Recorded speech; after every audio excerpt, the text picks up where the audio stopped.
الحمد لله الذي بيده تصريف الأحوال وتخفيف الأثقال، والصلاة والسلام على سيد هادينا إلى محاسن الأفعال وعلى آله وصحبه المدارعين له في الصفات والأعمال.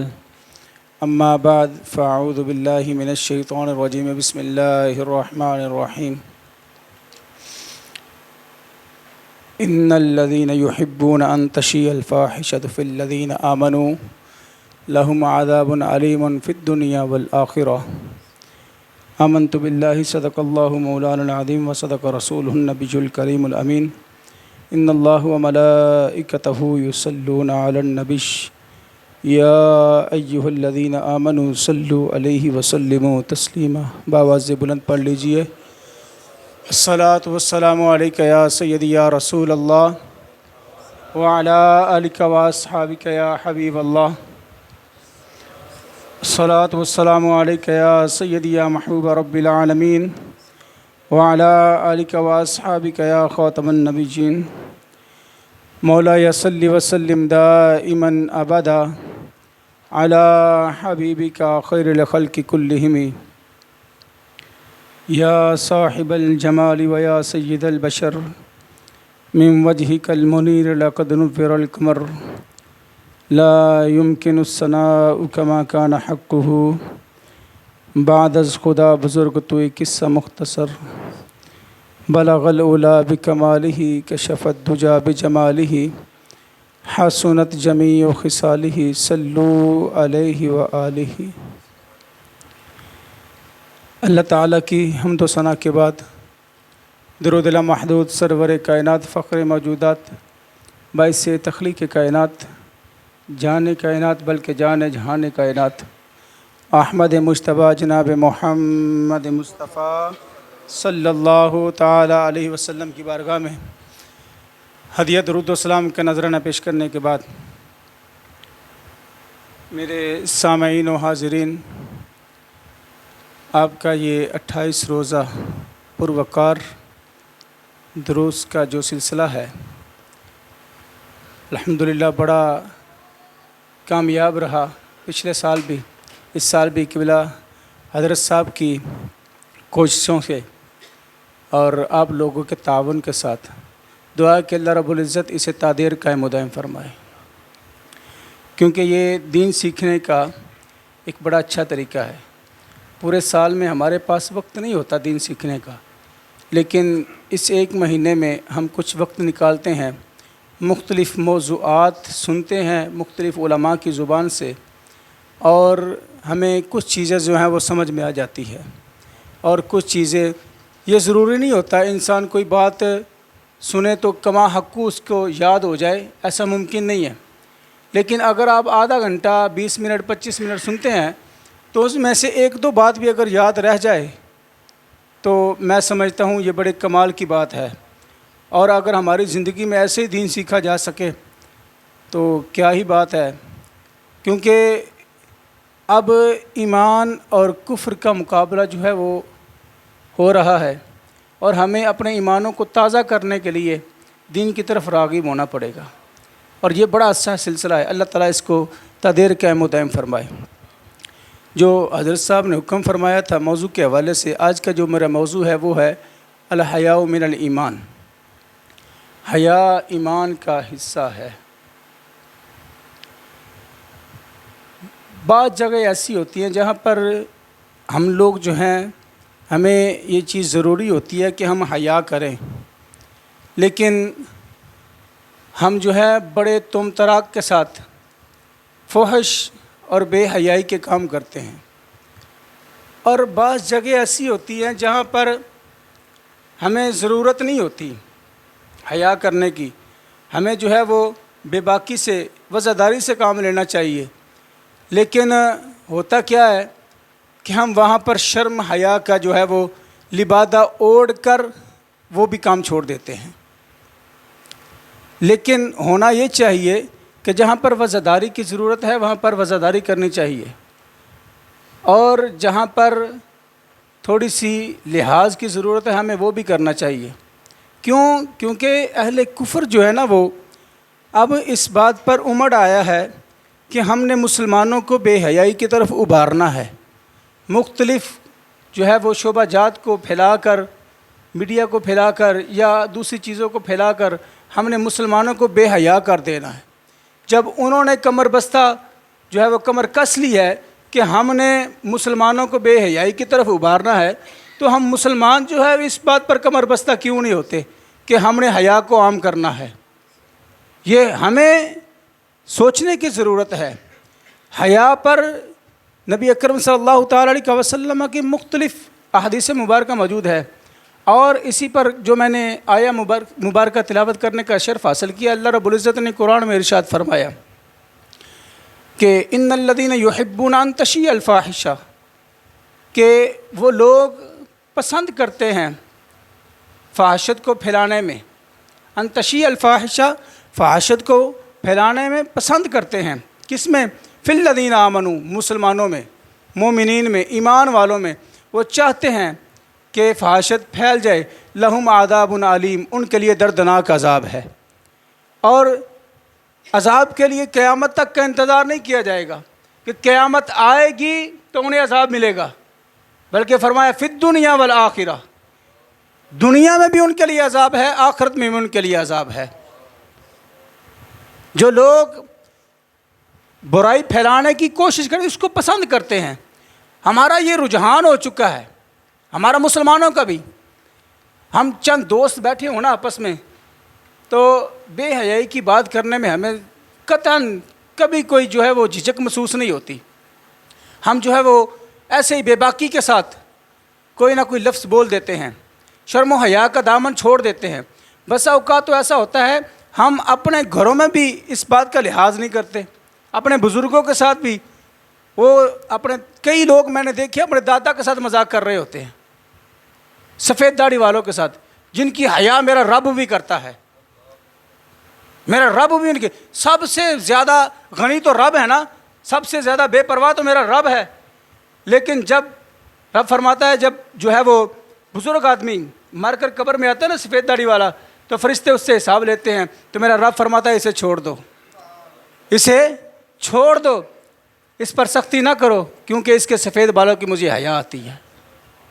جس کی حیا میرا رب کرے، ہم اس کے بندے ہو کر اس کی حیا نہیں کرتے۔ اور پاس والدین بھی بیٹھے ہوتے ہوئے، اس کا مزاج یہ ایسا ہے جی، یہ ہمیں بھی معافی نہیں دیتا، تو دادا کو کہاں سے معافی دے گا؟ اور بھائی تھوڑی سی جو ہے وہ ہمیں اپنی بے باکی پر کنٹرول کرنا ہوگا، حیا کا دامن تھامنا ہوگا۔ میرے آقا علیہ السلام کے بارے میں صحابہ نے فرمایا، صحابہ عرض کرتے ہیں کہ آقا علیہ السلام عرب کی جوان لڑکیوں سے بھی زیادہ شرمیلے تھے، زیادہ حیا والے تھے۔ اب دیکھیں کہ جو کنواری جوان لڑکیاں ہوتی ہیں ان کی حیا کیسی ہوتی ہے، کس طرح حیا ہوتی ہے کہ جب ان کی شادی کے دن ہوتے ہیں، ان کے شادی سی بات کی جائے شادی کے بارے میں، تو حیا کرتے ہوئے گھر کے پچھلے کمروں میں چلی جاتی ہیں۔ آج بھی اللہ کا شکر ہے کہ ہمارے معاشرے میں، اس ملک کے پاکستان میں تھوڑی بہت حیا بچی ہے بر صغیر میں، کہ ان سے جب والدین جو ہے وہ بات کرتے ہیں شادی کی، تو بیٹی حیا کرتے ہوئے پچھلے کمرے میں چلی جاتی ہے، اس پر جو ہے وہ بات نہیں کرتی۔ تو کہنے لگے کہ اس سے بھی زیادہ جوان لڑکی سے بھی زیادہ حیا والے جو ہے وہ میرے آقا علیہ السلام ہیں۔ آپ بڑی شرم محسوس کرتے ہیں کہ اپنے غلاموں کو بات کرنے میں ہچکچاتے ہیں۔ ایک دن جب ولیمے کی دعوت کے بارے میں جو حضور نے اپنے صحابہ کو مدعو کیا، صحابہ کھانے کے بعد بیٹھ رہے تھے حضور کے گھر میں، گپیں شروع کر دی، اور گپیں بھی ایسی نہیں جیسی ہم لوگ لگاتے ہیں، گپ شپ کرتے ہیں، ویسی نہیں، وہ اچھی گفتگو کرتے تھے، صحت مند گفتگو، باتیں کرنا شروع ہو گئے۔ تو نبی اکرم صلی اللہ تعالیٰ علیہ وسلم اس بات سے حیا کر رہے تھے، اب انہیں اٹھاؤں کیسے، انہیں کیسے کہوں کہ کھانا کھا لیے تو چلے جائے۔ حضور حیا کر رہے ہیں، میرے رب نے آیت نازل فرما دی، میرے رب نے قرآن نازل فرما دیا کہ اگر میرا نبی حیا کرتا ہے تو میں شرم نہیں کرتا اس معاملے میں، کیونکہ میرا رب اپنے نبیوں کے معاملے میں بڑا غیور ہے، بڑا غیرت والا ہے، وہ اپنے نبیوں کے معاملے میں حیا نہیں کرتا۔ تو اللہ رب العزت نے آیت نازل فرما دی، جب تم کھانا کھا لو، نبی تمہیں بلائیں کھانے کے لیے تو آ جاؤ، تو جب تم کھانا کھا لو تو کھانا کھاتے ہی فوراً نکل جاؤ، میرے نبی کی طبیعت پر گراں گزرتا ہے تمہارا بیٹھنا۔ اور وہ تمہیں حیا کی وجہ سے منع نہیں کر سکتے.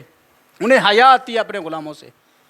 اگر نبی اپنے غلاموں سے حیا کر سکتا ہے تو ہم غلام ہو کر اپنے نبی سے حیا کیوں نہیں کر سکتے بھائی؟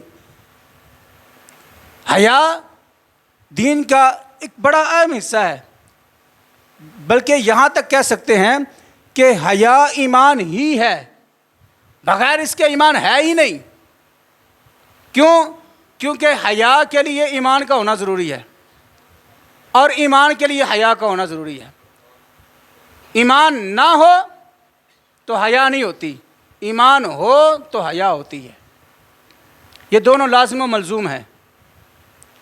ایک جو ہے وہ نبی اکرم صلی اللہ تعالیٰ علیہ وسلم کی حدیث مبارکہ ہے، عن ابن عمر رضی اللہ تعالیٰ عنہما، حضرت ابن عمر سے روایت ہے، فرماتے ہیں ان رسول اللہ صلی اللہ علیہ وسلم مر علی رجل من الانصار، حضور جو ہے وہ گزرے ایک انصاری صحابی کے پاس سے، وہو یعظ اخاہ فی الحیا، وہ اپنے جو ہے وہ بھائی کو حیا سکھا رہا تھا، حیا سکھا رہا تھا، اسے بتا رہا تھا تو بڑا شرمیلا ہے، تو بڑی شرم کرتا ہے، اور ایسے تو دنیا سے بڑا پیچھے رہ جائے گا، تو اپنے معاملات میں دیکھتا ہی نہیں ہے نفع نقصان کے بارے میں، تو حیا ہی کرتا رہتا ہے، شرم ہی کرتا رہتا ہے. تو پاس سے نبی اکرم صلی اللہ تعالیٰ علیہ وسلم کا گزر ہو رہا تھا. فقال رسول اللہ صلی اللہ علیہ وسلم، نبی اکرم صلی اللہ تعالیٰ علیہ وسلم نے فرمایا دعہ، رک جا، فإن الحیاء من الایمان، حیا ایمان کا حصہ ہے، یہ مومن ہے، تو اسے منع نہ کر حیا کرنے سے، یہ نہیں رکے گا. کیوں؟ کیونکہ حیا ہی تو ایمان ہے، ایمان ہوگا تو حیا ہوگی. اور جب جو ہے وہ اگر ہم سوچیں تو حیا اگر نہ ہو تو پھر کیا ہوتا ہے؟ اس پر بھی شعب الایمان میں روایت ہے، میرے آقا علیہ السلام نے فرمایا اذا فاتک الحیاء فافعل ما شئت، جب حیا فوت ہو جائے تو پھر جو چاہے کرتا رہے. پھر تیری جو ہے وہ لگامیں ڈھیلی چھوڑ دیا رب نے، اب تو جو چاہے کر، تجھے کوئی پوچھنے والا نہیں ہے. بے باکی کر تو پھر اس کا انجام کیا ہوگا؟ آپ نے سوچا کبھی؟ جو شخص جو ہے وہ حیا نہیں کرتا، فحش گفتگو کرتا ہے، جب بھی مجلس میں بیٹھتا ہے اس کی زبان سے جو ہے وہ گندی باتیں ہی نکلتی ہیں، اچھی بات نہیں نکلتی، تو اس کے بارے میں میرے آقا علیہ السلام نے فرمایا کل بروز محشر جب اسے جہنم میں پھینکا جائے گا نا تو جہنم والے بھی بیزار ہو جائیں گے، جہنمی بیزار ہو جائیں گے. اس کے ناک سے منہ سے جو ہے وہ پیپ نکلے گی، خون نکلے گا، جہنمی بیزار ہو گئے. یہ الگ سے عذاب ہمارے لیے ہے. تو سوچو، آج وقت ہے سوچنے کا کہ جس کی ہماری یہ کتنی ہی بری عادت ہے، ہم یہ سوچتے نہیں ہیں، فحش گفتگو کرتے ہم مزے لے لے کر بیان کرتے ہیں، مزے لے لے کر. اور اگر کسی کو کہا جائے، ایک نا جگہ پر میں کچھ لیکچر دیتا ہوں یہ چند دنوں سے، وہاں پر نوجوان اور بوڑھے لوگ، بچے نہیں ہوتے، یہ عمر رسیدہ لوگ اور نوجوان ہوتے ہیں وہاں پر، اور انہیں کچھ چیزیں سکھانے کی کوشش کر رہا ہوں. تو جب انہیں کہا جائے نا اجی کچھ جو ہے وہ کل جو پڑھایا تھا سنا دیں قرآن سے، تو وہ کہتے ہیں جی نہیں کاری جی سانو نہ شرم آتی ہے، سانو شرم آتی ہے، تو دو بابے کٹھے با دیو ذرا، تو ویکھو کیسیاں کیسیاں گلاں کھول دینے، وہاں پر شرم نہیں آتی. ان سے کہو نا جو کل سورت پڑھائی تھی وہ سنا دو، تو کہیں گے جی سانو شرم آتی ہے جی، بندے اج بہ کے پڑھن لگے ہیں، تو بندے اج بہ کے گندی گل کرن لگے، شرم نہیں آتی؟ اور بھائی جن چیزوں میں ہمیں حیا کرنی چاہیے ہم ان میں نہیں کرتے، اور جنہوں میں نہیں کرنی چاہیے ہمیں ان کی پرواہ ہی نہیں ہے. ہم بڑے جو ہے وہ تم تراک کے ساتھ ایسی باتیں کرتے ہیں. اور حیا کے جو ہے وہ مختلف جو ہے وہ پہلو ہوتے ہیں. ہمیں اپنے بڑے بزرگوں سے بھی حیا کرنی چاہیے. اب ایک روایت میں آتا ہے کہ حضرت ابن عمر رضی اللہ تعالیٰ عنہ آپ سے مروی ہے، فرماتے ہیں کہ حضور کے صحابہ موجود ہیں، میرے آقا علیہ السلام نے فرمایا وہ ایسا کون سا درخت ہے جس کی مشابہت جو ہے وہ انسان کے ساتھ ہے، جو انسان کی طرح ہے. اب حضور کے سارے صحابہ وہاں پر موجود ہیں، حضرت سیدنا صدیق اکبر، حضرت عمر فاروق، عثمان غنی، مولا کائنات، اور سارے صحابہ وہاں پر موجود ہیں، سارے خاموش ہیں۔ تو جب سارے خاموش رہے تو حضرت عمر بھی خاموش رہے، ابن عمر جو ہے وہ بھی خاموش رہے۔ جب وقت گزر گیا تو اپنے والد سے کہنے لگے کہ مجھے جب حضور نے سوال کیا تھا نا، وہ کون سا درخت ہے جو انسان کے جو ہے وہ اب کہہ لیجئے کہ انسان کی طرح ہیں، تو مجھے سوال کا جواب آتا تھا، مجھے پتا تھا کہ وہ درخت کون سا ہے، وہ کھجور کا درخت ہے، لیکن میں تو حضور کے سامنے جو ہے اس کی وضاحت کر دیتا، بتا دیتا حضور کو، حضور کے سامنے صحابہ میں یہ بات کہہ دیتا تو مجھے بڑی خوشی ہوتی، لیکن تو نے حیا کی ہے، یہ بڑی اچھی بات ہے۔ یعنی بزرگوں کی موجودگی کا بھی حیا کرنا یہ ہمیں دین نے سکھایا ہے۔ یہاں تک فرماتے ہیں کہ علماء اور جو بڑے بڑے مفتیان کرام ہوں ان کی موجودگی میں ہمیں جو ہے وہ اپنی بات رکھنے کا بھی حق نہیں دیا، ہمیں خاموشی اختیار کرنی چاہیے۔ اگر کوئی بات آتی بھی ہو تو کوشش کریں کہ وہی بیان کرتے، ہم نہ بیان کریں، ہم نہ مفتی بنیں، وہی کچھ نہ کچھ جو ہے وہ بیان کرتے، ہمیں سمجھ آ جائے گی، لیکن ہم جو ہے وہ اس سے الٹ چلتے ہیں۔ میرے آقا علیہ السلام نے فرمایا جو ہے وہ ایمان کے 70 سے زائد جو ہے وہ حصے ہیں، 70 سے زائد حصے، اور سب سے جو اعلیٰ حصہ ہے وہ کیا ہے؟ لا الہ الا اللہ۔ اور سب سے ادنا حصہ یہ ہے کہ اگر کوئی شخص جو ہے وہ راستے میں پڑا ہوا کوئی پتھر ہٹا دے تو یہ سب سے ادنا حصہ ہے۔ اور ساتھ ہی فرمایا والحیاء شعبۃ من الایمان، اور ایمان جو ہے یہ بھی، حیا جو ہے یہ بھی ایمان کا حصہ ہے، حیا بھی ایمان کا حصہ ہے۔ اور اس پر میرے آقا علیہ السلام نے بڑی جو ہے وہ ہمیں ترغیب دلائی ہے، بڑی ترغیب پے در پہ حضور نے بتایا ہمیں۔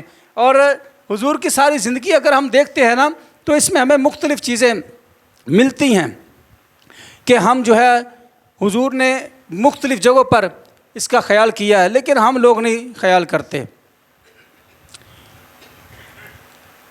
ایک چیز حضرت جنید بغدادی رحمۃ اللہ تعالیٰ علیہ سے مروی ہے، آخری بات یہ بات کر کے اپنی گفتگو کو سمیٹتا ہوں۔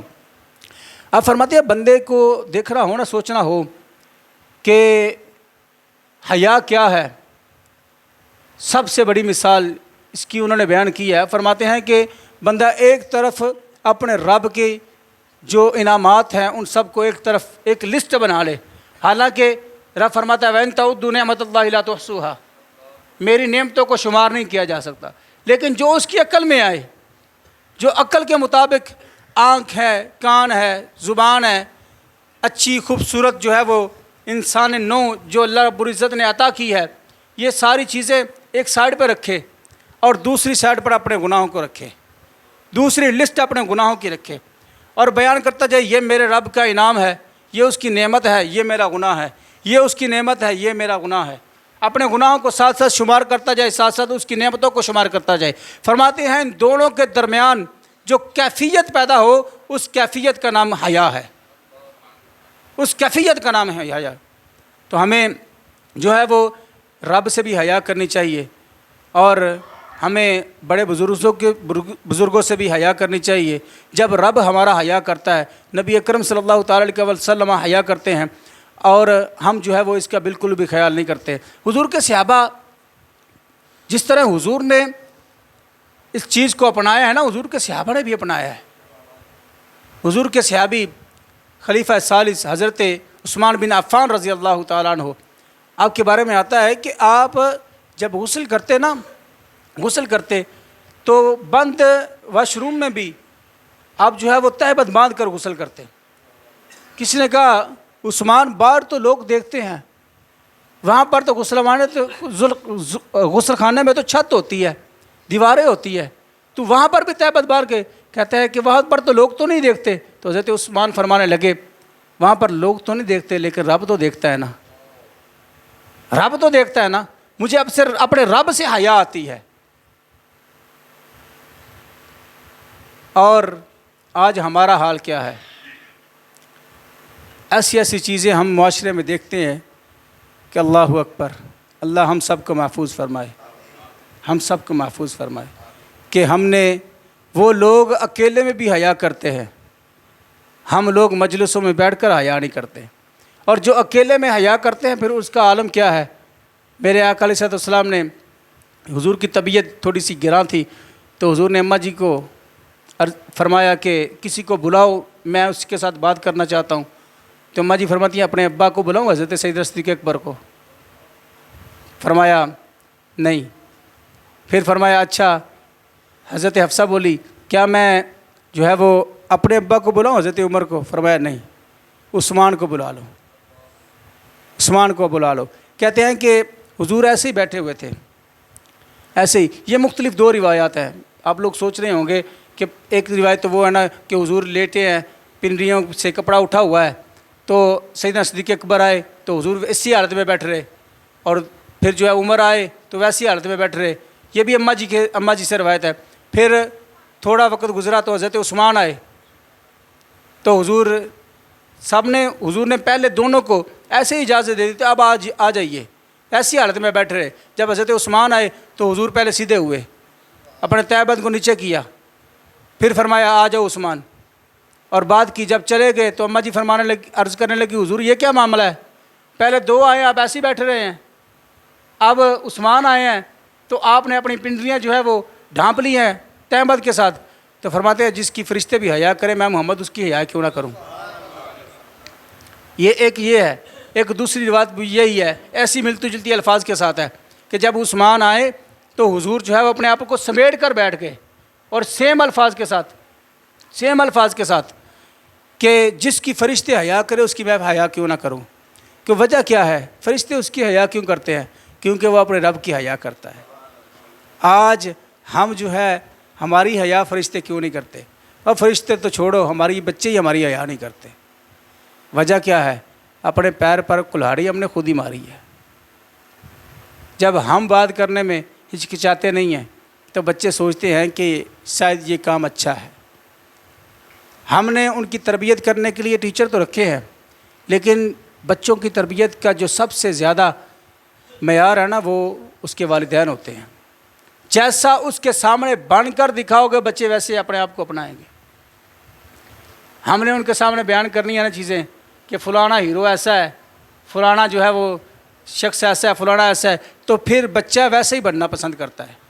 اگر ہم بھی دیندار ہوں اور اپنے بچے کو بتائیں کہ فلانے صحابی کا کردار یہ ہے، فلانے صحابی کا کردار یہ ہے، تو پھر میرے آقا علیہ السلام کا کردار ان سب سے بڑھ کر ایسا ہے، تو پھر صحابہ جو ہے وہ ویسا بننے کی کوشش کریں گے، ویسے اختیار کریں گے اپنے آپ کو۔ دعا ہے کہ اللہ رب العزت ہمیں اپنی اولادوں کی تربیت کرنے کی اور حیا کا دامن تھامے رکھنے کی رب تعالی ہمیں توفیق عطا فرمائے۔ وآخر دعوانا الحمدللہ رب العالمین۔